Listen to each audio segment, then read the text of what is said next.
अल्लाह फरमाता है इमामों के हवाले से, हश्र के मैदान में मुक्तदियों को उनके इमाम के साथ अल्लाह बुलाएगा। इसलिए जितने इमाम हैं अपने मुक्तदियों में से, कमेटी में से उन बदमाशों का चेहरा पहचान के रखना जो बदमाशी करते हैं। हाँ, कल हश्र में जब अल्लाह तुम्हें मुक्तदियों के साथ बुलाए ना, तो अल्लाह से कह देना, या अल्लाह ये सदर इतना बदतमीज था, इतना कमीना था, इसने जिंदगी तंग कर रखी थी हमारी। सेक्रेटरी उससे बड़ा बदमाश था, खजांची उसका बाप था बदमाश। जानते हो, जब हश्र में अल्लाह बुलाएगा तो फिर उस दिन तो अल्लाह इनकी ही सुनेगा जो इमाम। शुक्र मनाओ जो इमामों के बकते जो है खुराफातें बकते हो ना, उल्टे सुल्टे, उनके पीठ पीछे बुराइयां करते हो, इल्जाम लगाते हो। तनख्वाह क्या 5,000, 6,000 तनख्वाह, 5,000 तनख्वाह इमामों की। कितनी हैरत हमको ये मालूम हुआ कि इस इलाके में कोई 5 क्विंटल गेहूं कभी मिलता है इमाम साहब को, कुछ धान मिलता है, कुछ क्या मिलता है, अनाज मिलता है, और कोई खर्चा नहीं मिलता उसके अलावा। 2-4 हजार रुपये ली। अगर आपकी भी यही तनख्वाह कर दी जाए, 2-4 क्विंटल धान दिया जाए आपको, 2-4 क्विंटल गेहूं दिया जाए, 4-5 हजार तनख्वाह आपकी हो जाए, तो फिर आपको कैसा लगेगा?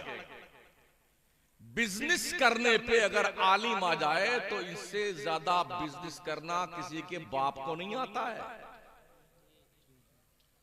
किताबुल बुयू का हर बाब ये पढ़ते हैं, बे मुजारबत क्या है, बे इताअती क्या है, बे सलम क्या है, बे मनसूख कब होती है और बे मुनाकिद कब होती है, उसकी कंडीशन क्या है, ये सारी किताबें हम लोग पढ़ते हैं फिक़ह के अंदर। और आप कुछ नहीं पढ़ते हैं, उल्टे सुल्टे काम करते हैं, लखपति बन गए, समझते हैं कि हमसे बड़ा कोई नहीं है। जिस दिन मदरसे बंद हो गए ना, तुम्हारा जनाजा पढ़ाने वाला कोई नहीं मिलेगा।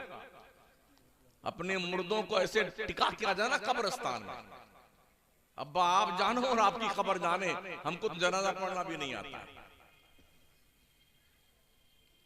मदरसों को आप कदर की नजर से देखिए, इज्जत की नजर से देखिए। वैसे भी मुल्की पैमाने पे मदरसे टारगेट हैं, निशाने पे हैं। लोग मदरसों के चटाई के नीचे बम ढूंढ रहे हैं, मिसाइल ढूंढते हैं, तमंचा ढूंढते हैं। उन्हें यह पता नहीं जहां टूटियां सलामत नहीं है, नल टूटा हुआ है, लोटा टूटा हुआ है, फटी हुई दरिया है जिसपे तलबा बैठते हैं, उसमें तुम्हें बम नजर आता है। तो जब दुनिया इतनी पैनी नजर मदरसों पे रखती है, तो कम से कम आप भी तो शऊर की आंखें खोलो, अपने मदरसों को जिंदा रखने के लिए कोई ऐसा इक़दाम कीजिए कि हमारे मदरसे लोगों के मोहताज ना रहे। ये कोशिश कीजिए। क्या आप बता सकते हैं, स्कूल के अंदर तो आदमी डोनेशन देता है, फीस देता है, ड्रेस का पैसा कमाते हैं, किताबों का पैसा कमाते हैं। यहां क्या होता है? फीस फ्री, पढ़ाई फ्री, दवाएं फ्री, खाना फ्री, सब फ्री, मौलाना फ्री, हाफिज जी फ्री।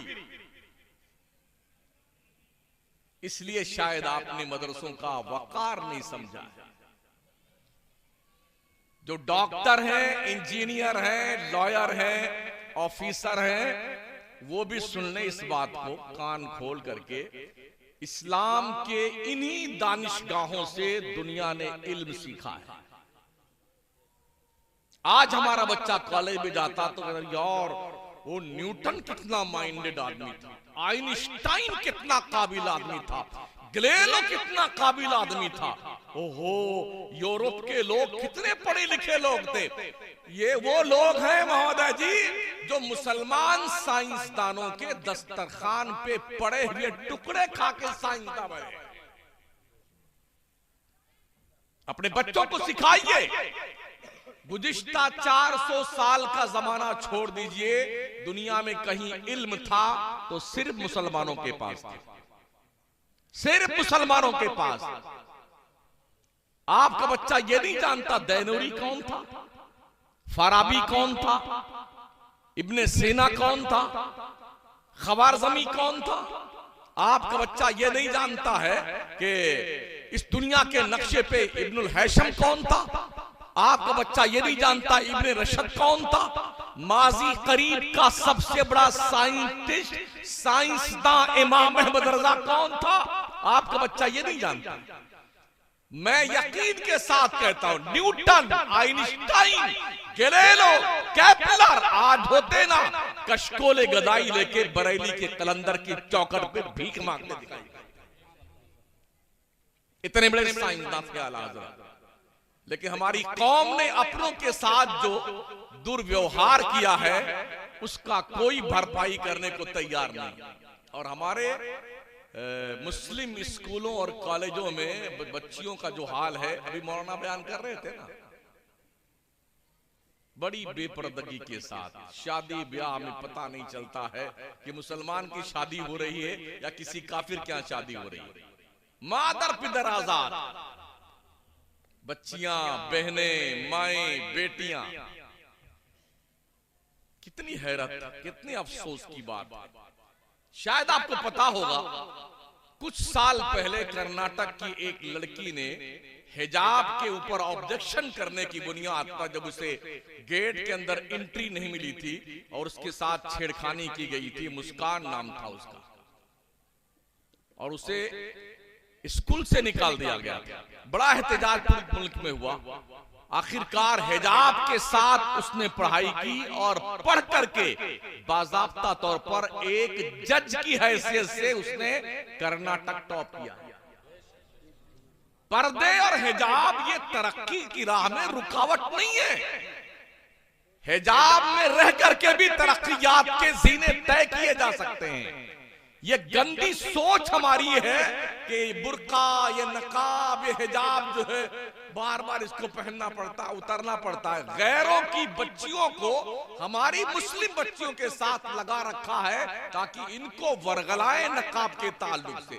क्या तुम बार बार ओढ़ती रहती हो, इसे साइड में रख दो, पर्दा तो सिर्फ आंखों का होता है। ये बाज़ाब्ता तौर पर कॉलेजेस, यूनिवर्सिटीज में हमारी बच्चियों को टॉर्चर किया जाता है। नतीजा ये निकलता है, फिर वो डेट पे चल निकलती, इस होटल में, उस होटल में, उस होटल में। अभी 14 फरवरी की तारीख गुजरी है ना, मुल्की पैमाने पे सैकड़ों बच्चियां भागकर गैरों के साथ शादियां की हुई, जिसको वैलेंटाइन डे कहते हैं।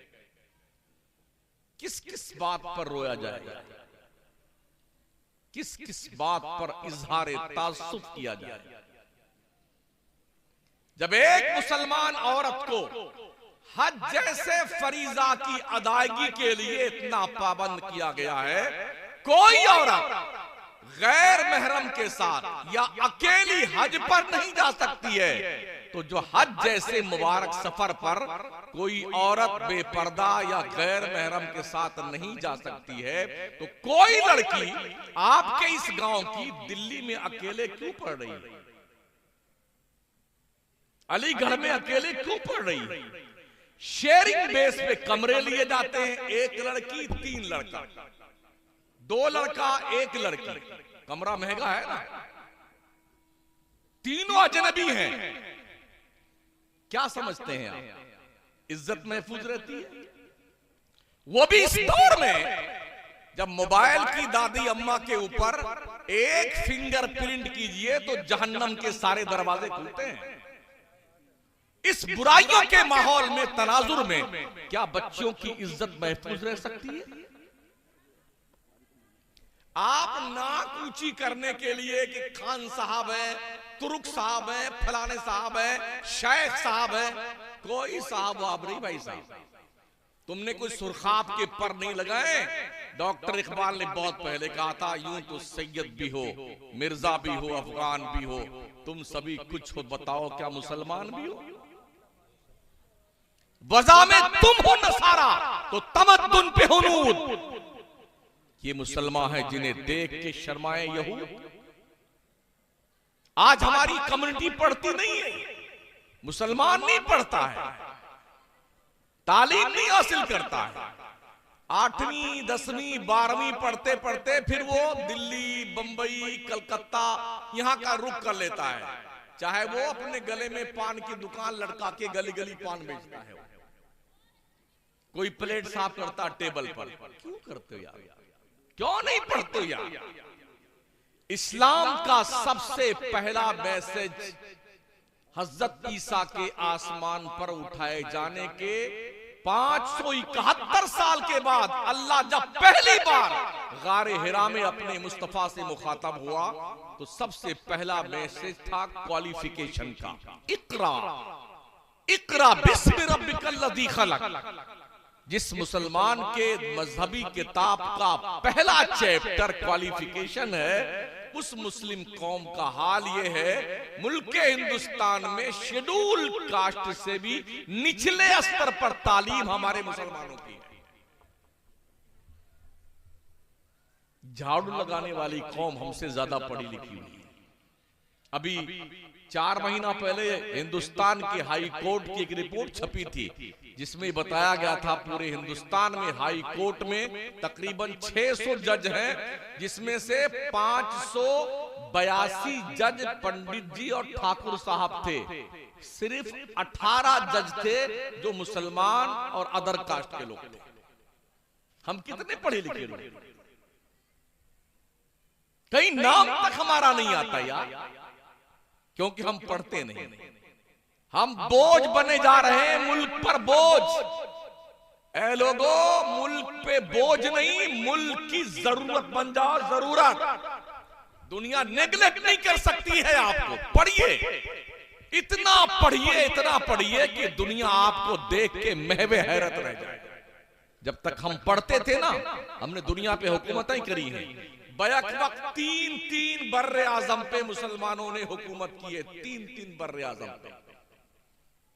और जिस वक्त स्पेन की सरजमीन से मुसलमान जाने लगा है, तो मुसलमानों ने जो रसदगाहें साइंसदानों ने बनाई थी, जहां से बैठकर वो इजराम फल्की का जायजा लेते थे, सितारों की गर्दिश का पता लगाते थे। जब अंग्रेजों ने उस पर कब्जा किया तो उन्हें वो मशीनें चलाना नहीं आता था जो मुसलमानों ने बनाई थी। वो पढ़े लिखे हमारे लोग, तो उन्होंने जब देखा कि मशीनें हमें चलाना नहीं आता है, तो उन दानिशगाहों को चर्च की शक्ल में तब्दील कर दिया था। कितना बड़ा अलमिया हमारे साथ हो रहा है। हमें तो बस रोज खाना चाहिए, किस ढाबे पे कौन सा स्पेशली डिश मिलती है, कौन सी।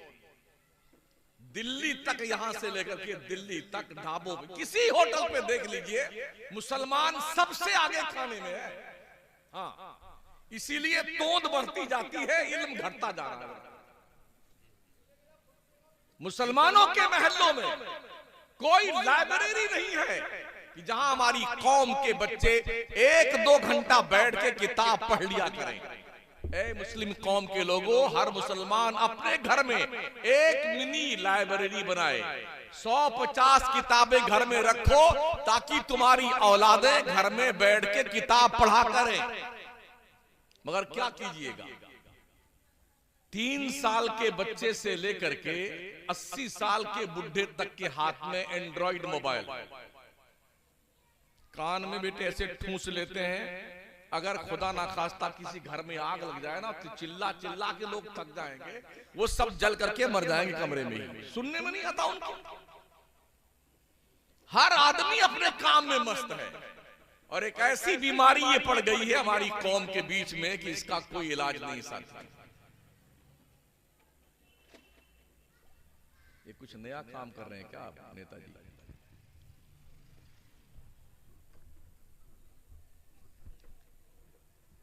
उठापटक के बीच में तकरीर नहीं होती।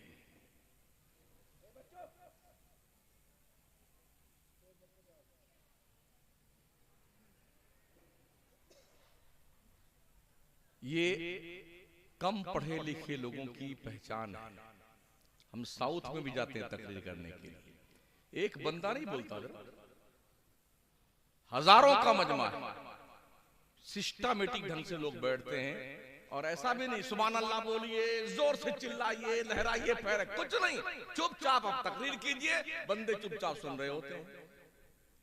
नॉर्थ और ईस्ट के हमारे मुस्लिम दानिशगाह चलाने वाले लोगों को बहुत कुछ साउथ इंडिया के मुसलमानों से सीखने की जरूरत है।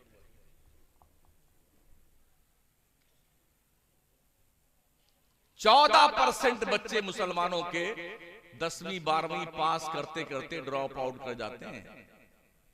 यार नौकरी तो मिलती नहीं तो किस लिए पढ़ाई करें, काहे के लिए मगजमारी करें, इतने पैसे कहां से आएंगे। ये सारे शादी में पैसे आ जाते हैं तुम्हारे,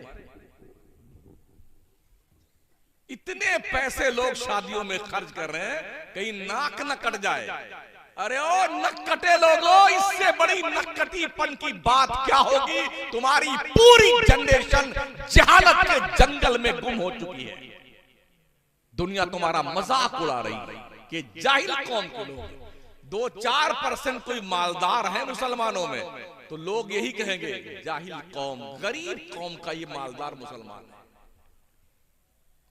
और जिसको अल्लाह 2 पैसा दे लेता है ना, तो वो चारों बटन खोल के यूं चलता है पूरे गांव में, ताकि पता चले पगला गया है।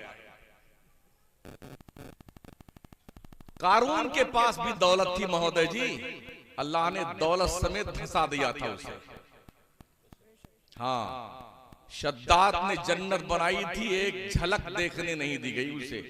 उसके जन्नत की चौखट पे मलकुल मौत ने उसे पटक के मारा था। आप किस खेत के मूली हैं।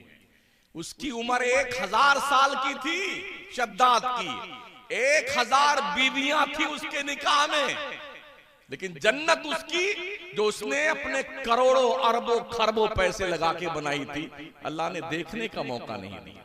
एक और पगलाया था, खुदा बन गया था नमरूद, तो एक लंगड़े मच्छर ने उसका दिमाग का इलाज कर दिया। एक पगलाया था फिरौन, तो अल्लाह ने उसे दरिया में डुबो के मारा था। अब तक मिस्र के म्यूजियम में फिरौन की डेड बॉडी पड़ी हुई है और लोग वहां जाते हैं देखने के लिए। पिछले साल मुस्लिम कुछ बच्चे गए थे मिस्र के म्यूजियम में घूमने के लिए, जो कॉलेज के स्टूडेंट थे, तो जाकर के फिरौन की लाश के पास फातिहा पढ़ रहे हैं।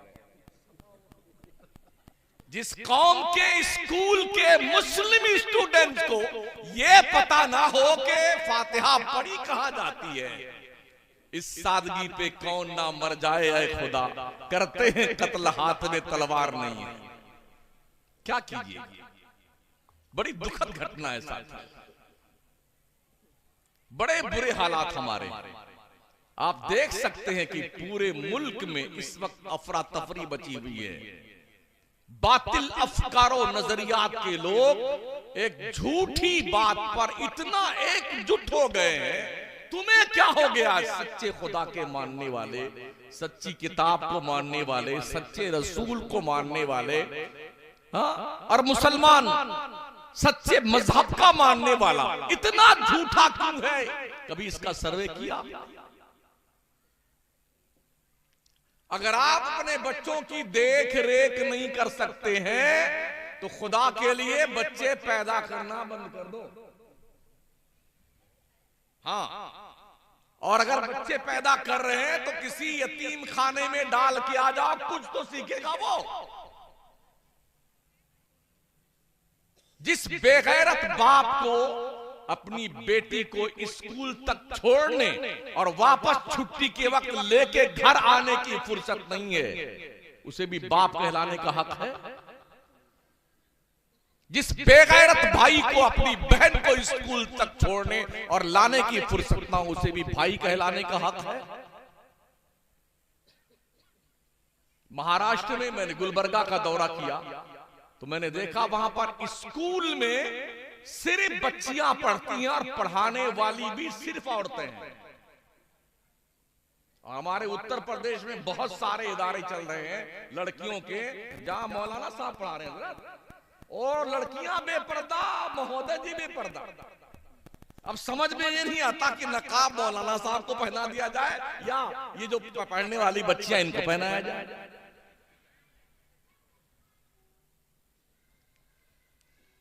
नेपाल के बॉर्डर पे बहुत सारे इदारे बच्चियों के चलते हैं, जहां मौलवी यूं ओपन बैठ करके बेपर्दगी के साथ बच्चियों को पढ़ाता है। अम्मा आयशा सिद्दीका फरमाती है, अल्लाह की इज्जत की कसम, मैंने कभी नहीं देखा मेरे मुस्तफा का हाथ किसी गैर महरम के हाथ से कभी टच हुआ। हमें क्या हो गया, पीर आता है तो उस घर में जिसमें वो आराम फरमाता है ना, उसकी बेटी, उसकी बहन, उसकी बीवी, ओहो पीर साहब बहुत थके हुए, पैर दबाओ, सर में तेल लगाओ, कसम खुदा की कितना बेगैरत है उस घर का बाप, उसका गार्जियन जो ऐसी बेगैरती में अपने घर की औरतों को मुलव्विस होता देखता है, उसकी गैरत मर नहीं जाती है।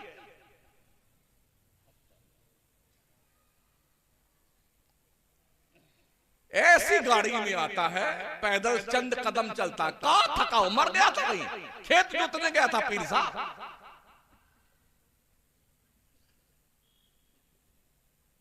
इस पागलपन को अपने माहौल से दूर कीजिए। जब कई जगहों पे मैंने पीरों के खिलाफ तकरीर की तो कुछ एक पीर ने क्या कहा, मौलाना जरूर बोलिए वरना हम पीरों का नफ्स बहुत मोटा हो जाएगा। मैंने कहा इसीलिए मैं पतला कर रहा हूं, इतना नफ्स मोटा हो गया है, इल्ला माशाअल्लाह बेगैरत पीरों का। नमा अजान होती रहती है और पीर साहब सोए हुए हैं घर में, बस बरकत गया। जब पीरवे नमाज नहीं पढ़ेगा हजरत तो मुरीद नमाज पढ़ेगा।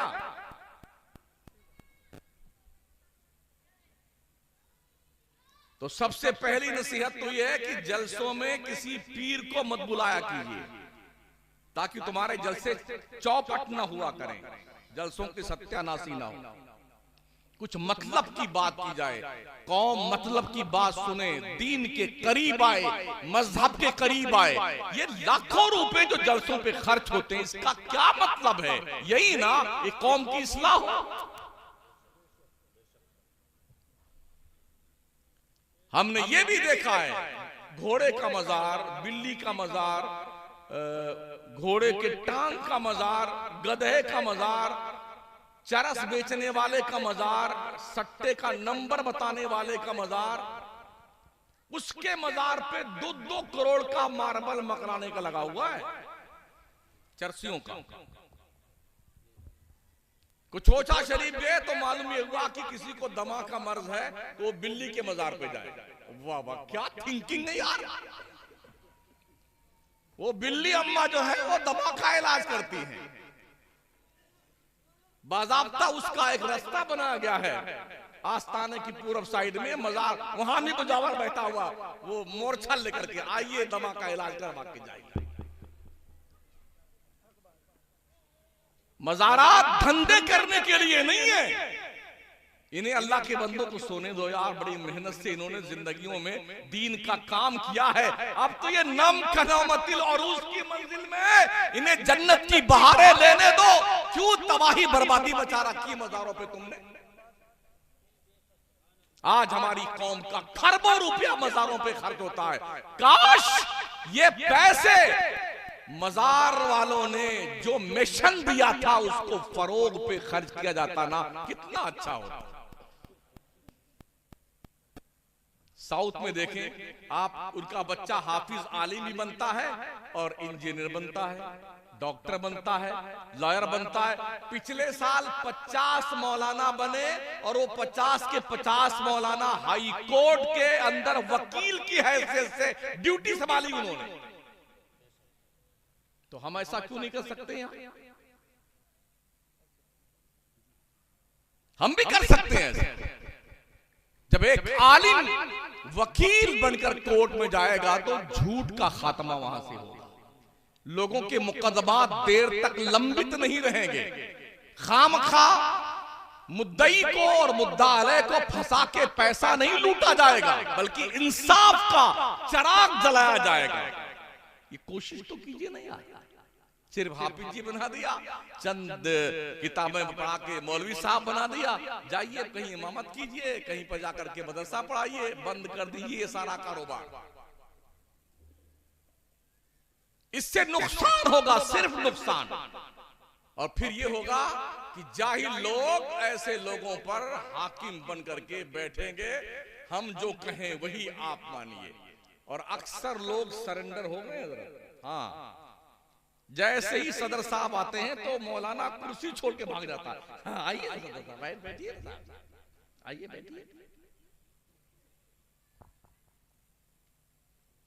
बहुत दुखद घटना है साथी, हमारे हालात बहुत बुरे हैं। मुल्की पैमाने में अर्ज कर रहा हूं आपसे। पूरी रात का जलसा, फजर की अजान शुरू हो जाती तब तक हमारे जलसे होते हैं। मुजफ्फरपुर में तकरीर थी 4 साल पहले मेरी, आधी तकरीर फजर की अजान से पहले हुई, आधी तकरीर अजान के बाद में हुई। और जब हम मस्जिद में पहुंचे नमाज पढ़ने के लिए तो 3 मौलाना थे बस, और कोई नहीं थे। तो ये मजमा घास छीलने आता है? नमाज मौलवी पर फर्ज है, सिर्फ आप पे नहीं फर्ज है। अल्लाह की रोजी दिन भर भेड़ बकरी की तरह कचर कचर खाते रहते हो, शर्म नहीं आती है? ये 5 वक्त की तुमने नमाज भी पढ़नी है।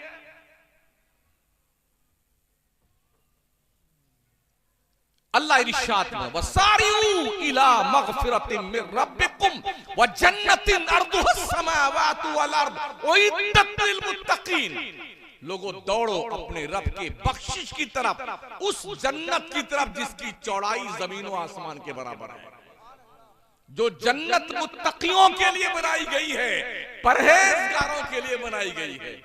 किसी से पूछिए आप जन्नत में जाए? हाँ इंशाअल्लाह जरूर जन्नत। नमाज पढ़ते? हाँ कभी कभी जुम्मा पढ़ लेते। हाँ पढ़ लेते कभी कभी जुम्मा।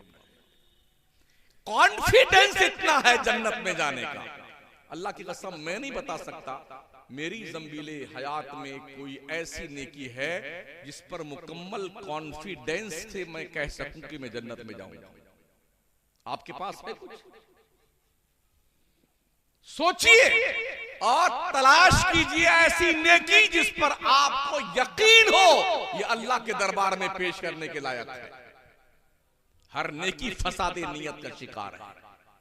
अमल हमारे इतने बिगड़े हुए हैं और फिर भी हो सुन्नी जन्नती मुसलमानों टिकट बांटा जा रहा है।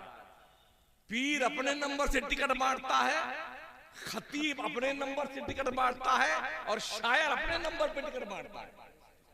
10 एक बार सुभान अल्लाह कह दो, 10 पेड़ लग गए जन्नत में आपके। तब क्या कहा? अरे यार इतना सस्ता सौदा है माशाअल्लाह। इसीलिए लोग बहुत चिल्ला चिल्ला के सुभान अल्लाह कहते हैं, है ना? हाँ, एक के बदले में 10 पेड़ लग गए। अच्छा मुझे बताइए इस गांव का नाम क्या है? धौलरा की सरजमीन पर 1 इंच भी जमीन आपके पास नहीं है। 10 पेड़ लेके आ जाइए खरीद के नर्सरी से। कहां लगाएंगे? कहां लगाएंगे बता मुझे अपना। जन्नत में जमीन तो ली नहीं तुमने, लगाओगे कहां से?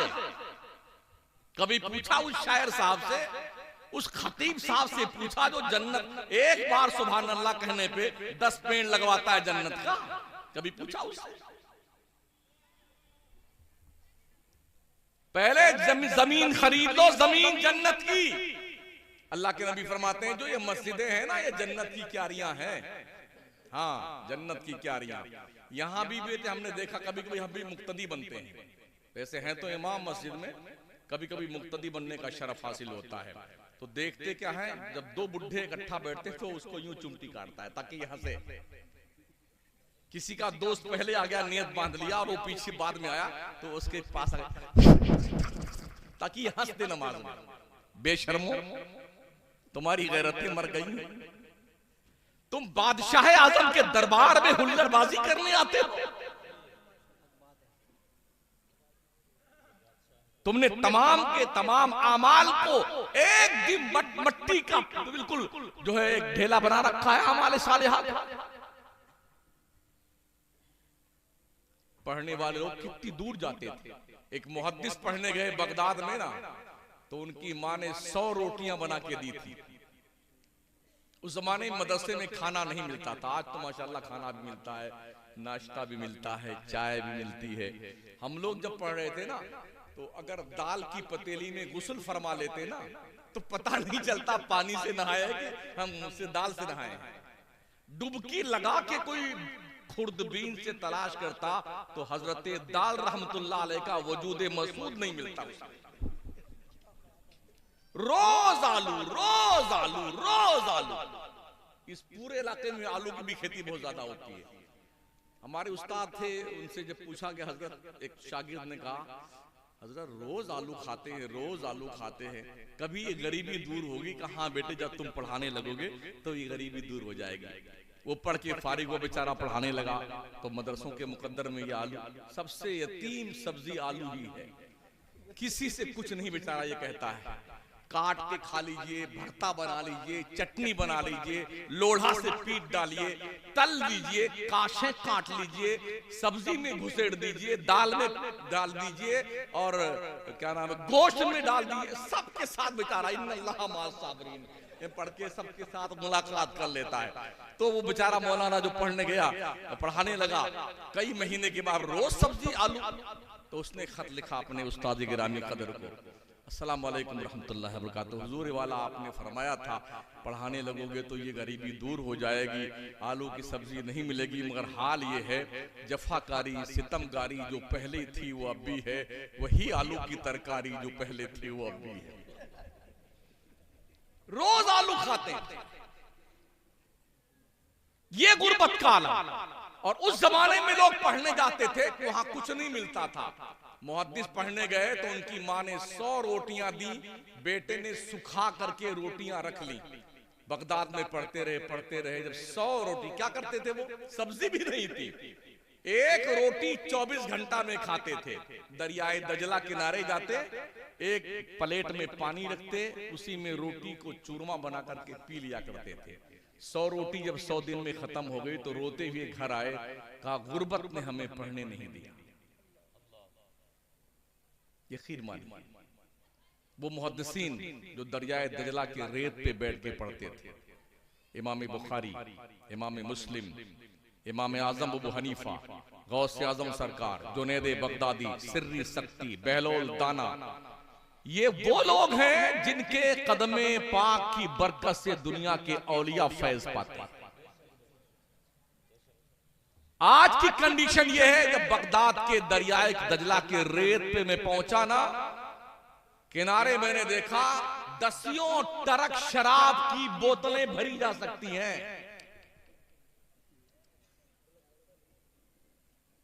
एक मुहद्दिस जो पढ़ते, हदीस लिखते थे किताबें, कलम को तराश तराश के लिखा करते थे। कलम के तराशे इतने हो गए थे, इंतकाल से पहले फरमाया जब मेरा इंतकाल हो जाए तो इसी तराशे से मेरे नहलाने का पानी गर्म किया जाए। उसी तराशे से उनके गुस्ल का पानी गर्म किया गया, और फिर उसके बावजूद भी तराशे बच गए।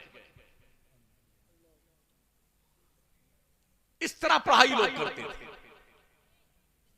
आज तो हमारे हिंदुस्तान में चरसियों के मजार हैं, भंगेड़ियों गजेड़ियों के मजार हैं।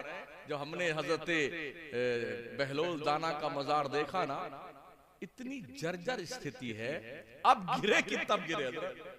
हाँ, यूशा बिन नून अलैहिस्सलाम जो हजरत मूसा अलैहिस्सलाम के साथ दरिया किनारे सफर किए थे, उनके मजार के सामने बोर्ड लिखा हुआ, अंदर मत जाइएगा, किसी वक्त भी इमारत ढह सकती है। वो बहलोल दाना जिन्होंने दजला के रेत पे बैठ करके जन्नत जुबैदा के हाथ बना के बेचा था, उनका ये हाल है। इमाम मालिक रहमतुल्लाह ताला अलैह, आज तो लोग हाँ में हाँ मिलाने के लिए चूकते नहीं हैं। हजरत इमाम मालिक रहमतुल्लाह ताला अलैह पर वक्त के बादशाह ने इतना जुल्म किया कि इमाम मालिक ने बादशाह की हाँ में हाँ नहीं मिलाया तो उनके दोनों हाथों को बांध दिया गया और गधे पे बांध के बिठा दिया गया। बच्चों का एक गोल लगा दिया गया कि जिधर जिधर पूरे शहर में इनको घुमाओ, इमाम मालिक की तज़हीक करो, इनकी तौहीन करो। तो हजरत इमाम मालिक जिस रास्ते से गुजरते तो जानते क्या कहते हैं, वो फरमाते थे, मैं यारिफुनी फहुआ यारिफुनी व मल्लम यारिफुनी फारिफ अना मालिक इब्न अनस। जो मुझे पहचानता है वो पहचानता है, जो नहीं पहचानता वो सुन ले, मैं मालिक इब्न अनस हूं। जो मैं कल फतवा देता था वही अब भी फतवा देता हूं। ये उलमा थे जिन्होंने दीन का काम किया। हमारी कंडीशन क्या है?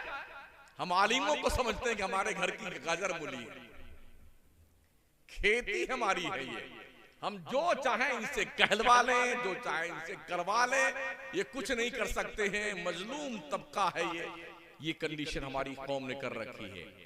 एक मामूली सा पुजारी होता है ना, पूरे मंदिर का मालिक होता है।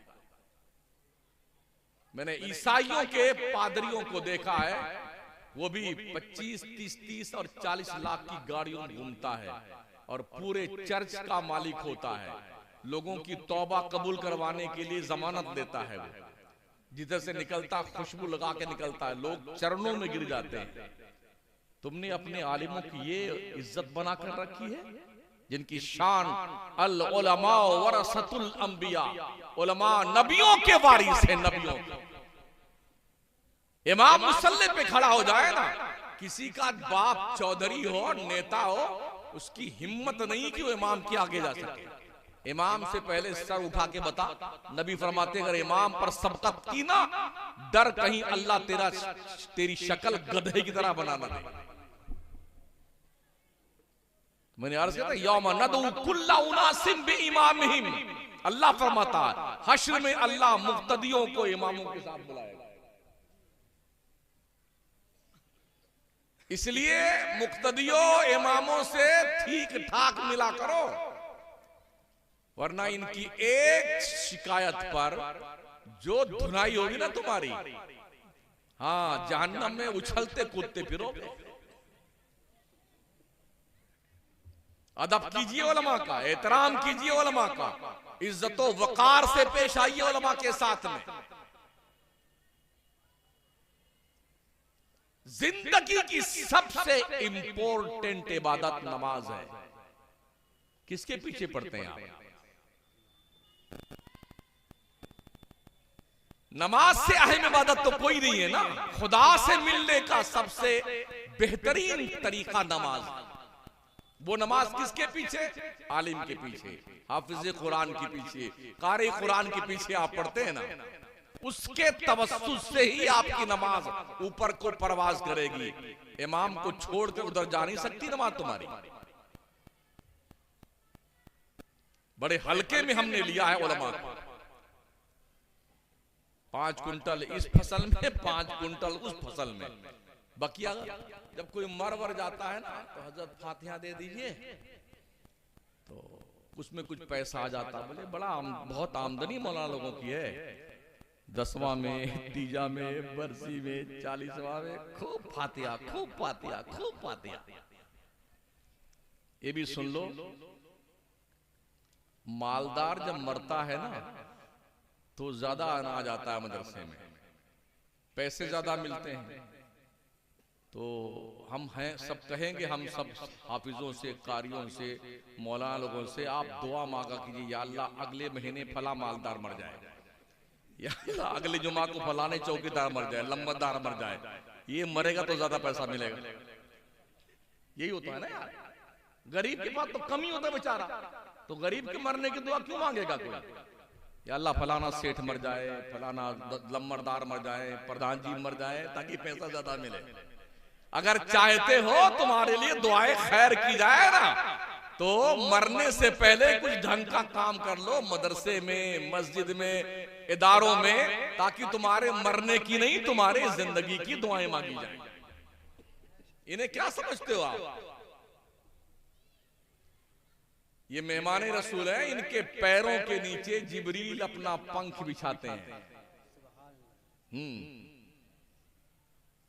आप क्या इज्जत देंगे?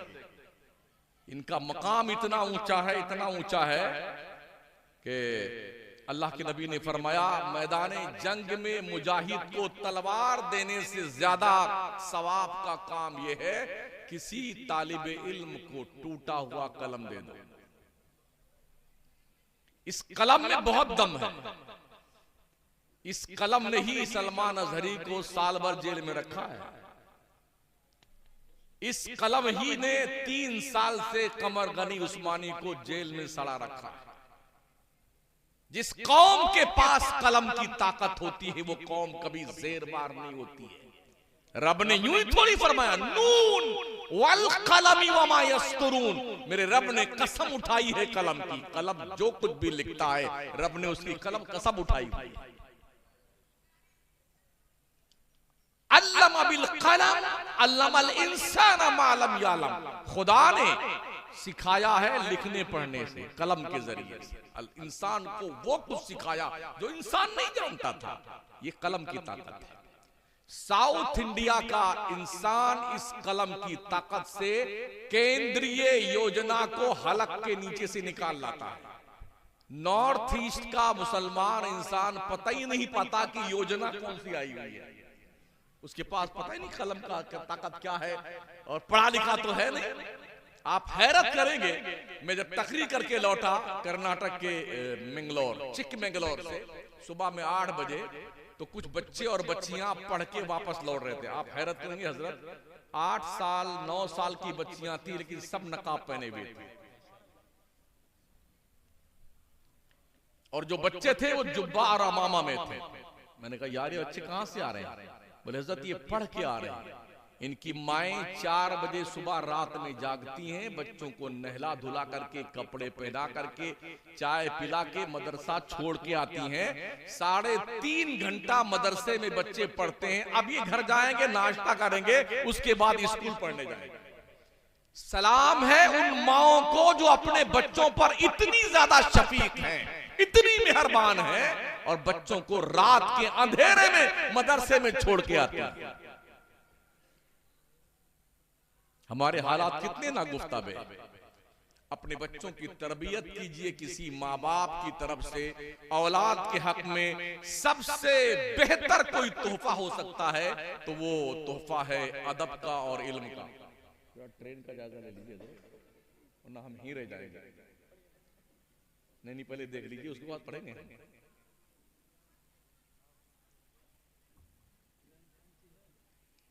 लखनऊ में 1:36 पर, तो मुझे अब इन्ना लिल्लाह व इन्ना इलैहि राजिऊन पढ़ लेना चाहिए 5 मिनट के अंदर। तकरीर तो कुछ हुई नहीं, इसलिए हंगामा और हंगामी हालात, और हम भी तकरीबन फजर पढ़ के निकले हैं, तो पूरे आपके यहाँ 10 बजे लगभग पहुंचे हैं। 5 बजे सुबह निकले हैं और 10 बजे रात में पहुंचे हैं। पांव इतने मोटे हो गए हैं कि जूते के अंदर बड़ी मुश्किल से तशरीफ ले जाते हैं।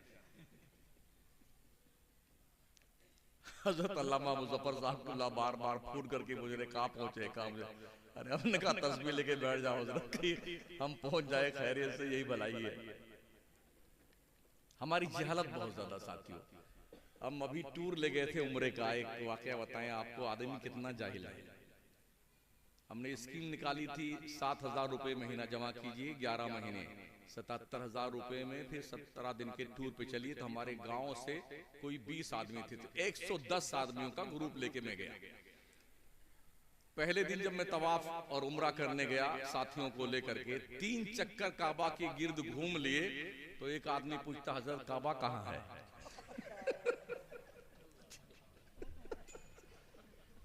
सोचिए हमारी कौम कितनी जाहिल। कहा था हजरत काबा कहाँ है? हमने कहा ये काबा तुमको दिखता नहीं है। कहा था ये काबा हुआ। हम कह हाँ, कहीं बाबा सलाम अलैकुम। काबा को भी उसने बाबा समझा, कहा बाबा सलाम अलैकुम। हम कितने दूर हैं अपनी कौम से कि अब तक हमारी सुन्नी कौम को यही नहीं पता है कि काबा क्या है। और हमने इतना एडवर्टाइज बाबाओं का कर दिया है कि लोग काबा को भी बाबा समझने लग गए।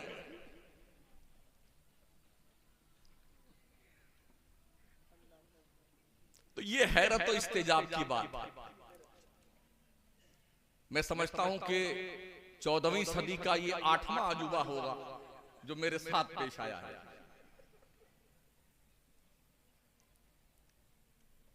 जबकि उसका लड़का भी आलिम है। हैरत इस बात पर है, उसका लड़का भी मौलाना है, जिसने ये कहा कि मतलब काबा कहां है।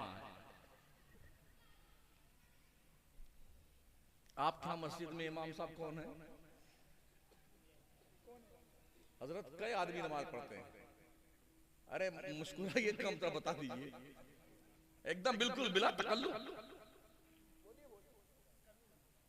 अरे यार कमी है कितनी है तो बताओ। ला हौला वला कुव्वता इल्ला बिल्लाहिल अज़ीम। ये पूरा मुझे लगा मुसलमानों का इलाका ही है? अरे नमक हरामो, बेगैरत, बेहया, बेशरम, कहीं चुल्लू पर पानी मिले डूब के नाक रगड़ के मर जा। 10 नमाजी, ला हौला वला कुव्वता इल्ला बिल्लाहिल अज़ीम। किस बाबरी मस्जिद को रोया जाए यार? नमाज ही नहीं पढ़ते तुम यार। और फिर वहाबी वहाबी वहाबी, अरे पूरा इलाका खा गया वहाबी, तुम्हें पता है? जाइए ना इधर चंडीगढ़ से लेके जो ये बेल्ट है ना, देवबंद सहारनपुर साइड की बेल्ट है, पंजाब का इलाका, सब खा गए लोग। आपका आता पता नहीं है। आप चिल्लाते रहिए मसलक आला हज़रत जिंदाबाद, ताजुश्शरिया जिंदाबाद, अल्लामा जिंदाबाद, शम्सुद्दीन जिंदाबाद, सब मुर्दाबाद है, कोई जिंदा उंदाबाद नहीं।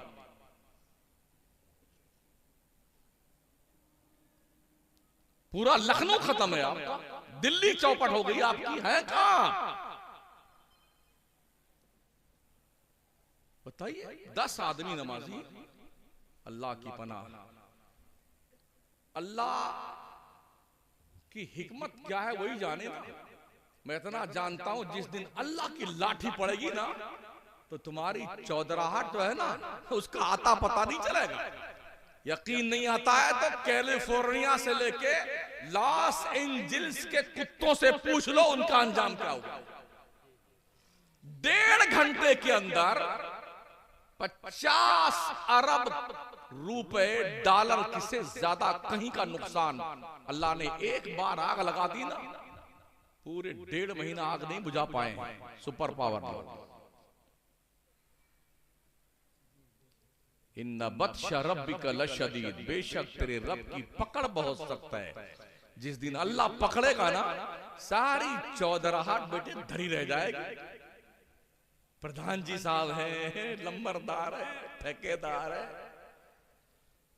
सब पड़े पड़े यूं सड़ जाओगे कब्र में। जदा ये तोंद पे चर्बी चढ़ गई ना पैसों वैसों की, तो अपने कब्रिस्तान में जाकर के अकेले कभी मुलाकात करके आ जाओ। अब्बा हुजूर आपकी तबीयत शरीफ कैसी है? दादा जान कैसे हैं आप? हो सरपंच जी हैं, तबीयत ठीक है ना आपकी? अरे आप तो कभी नींद नहीं आती थी इस बेंच के गद्दे पे, कब्र की नंगी पीठ पे आराम तो लिया ना आपने? हाँ, पंखा भी नहीं आपकी कब्र में हमने रखा, हवा आती है ऐसी की तैसी लगी नहीं। पूछ के आओ, इंशाल्लाह तुम्हारी तोंद की चर्बी पिघल जाएगी। मदरसों की कदर कीजिए, उलमा का एहतराम कीजिए, बच्चों को पढ़ाइए। मारहरा के सादात का ये सेंटेंस याद रखिए, आधी रोटी खाओ, बच्चों को पढ़ाओ। खा खा के तोंद बढ़ सकती है, लेकिन पढ़ाओगे ना तो तुम्हारी मरने के बाद, तुम्हारी रूह निकलने के बाद यही बच्चे तुम्हारी कब्रों के पास बैठ के तुम्हारे बख्शिश की दुआएं मांगेंगे।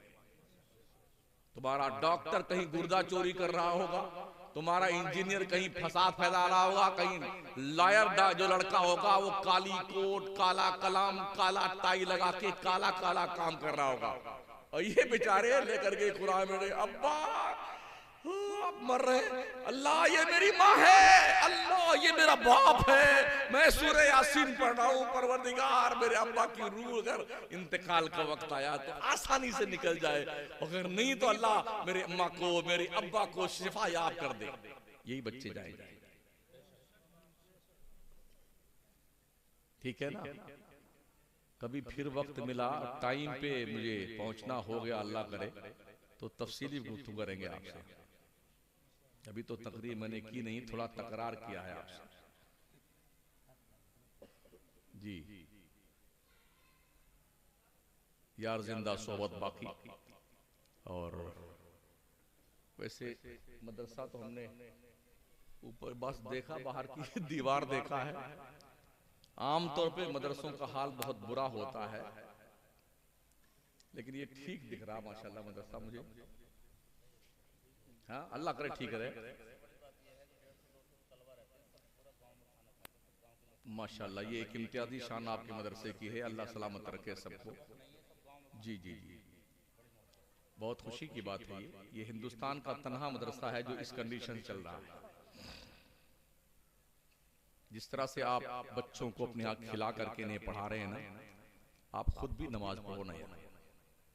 अपने बच्चों को साथ में लेके जाओ नमाज पढ़ाने के लिए।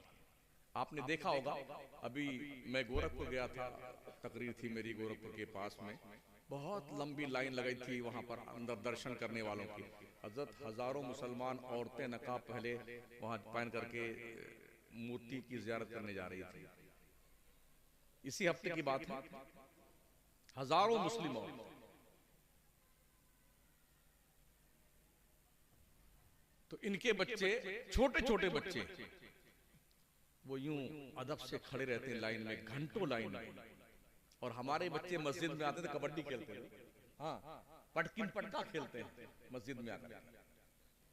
तो आप मस्जिद में आए तो बच्चों को साथ में लेके आए और अपने बगल में खड़ा कीजिए। होता क्या है, जैसे कोई आया, देखा आगे बच्चा पहली सब में खड़ा है, उसको पकड़ा, दूसरी सब में ले आए, खुद वहां खड़े हुए। तेरे बाप का घर है, क्यों हटाया बच्चे को तुमने? दूसरा आया दूसरी सब में, तो उसने निकाला तो उसको तीसरे में कर दिया।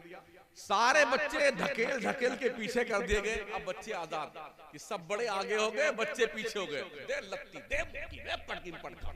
तो क्या करेंगे बच्चे? सारे इकट्ठा हो गए तो ये करेंगे यार।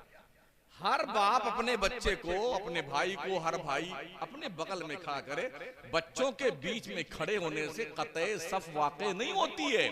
5-7 साल का बच्चा खड़ा है तो शरान खड़ा होने का हक रखता है, वो कोई हक नहीं इसमें। अस्तगफिरुल्लाह रब्बी मिन कुल्ली ज़ंबि व अतूबु इलैह, ला इलाहा इल्लल्लाह मुहम्मद रसूलुल्लाह। इन बच्चों को और इनके बाप और माँ को मुबारकबाद, इनके असातिज़ा को मुबारकबाद। इन्होंने बड़ी मेहनत के साथ इन्हें हाफिज़ कुरान बनाया, दीनदार बनाया। अल्लाह इनको अमल खैर की तौफीक अता फरमाए। वमा अलैना इल्लल बलागुल मुबीन। अस्सलामु अलैकुम व रहमतुल्लाहि व बरकातुहू।